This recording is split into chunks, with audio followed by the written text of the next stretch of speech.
অধীর চৌধুরীর সঙ্গে কংগ্রেস প্রতারণা করেছে। Adhir Chowdhury is a right player playing in a wrong party.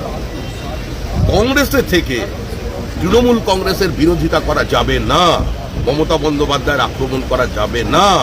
তো এইটা খাড়গে সাহেবরা বুঝিয়ে দিয়েছেন, এটা হওয়ারই ছিল।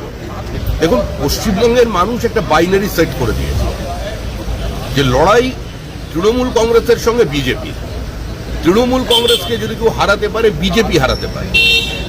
তো সেখানে অধীর চৌধুরী যদি মনে করেন যে তৃণমূল কংগ্রেসের বিসর্জনটা পশ্চিমবঙ্গের ভবিষ্যতের জন্য, বর্তমান প্রজন্মের জন্য একান্ত প্রয়োজন, প্রাতিষ্ঠানিক লুট, সীমাহীন লোভের বিরুদ্ধে একটা লড়াইয়ের প্রয়োজন আছে, তাহলে অধীর চৌধুরী বিজেপিকে সমর্থন করা ছাড়া তার অন্য কোনো পথ খোলা নেই।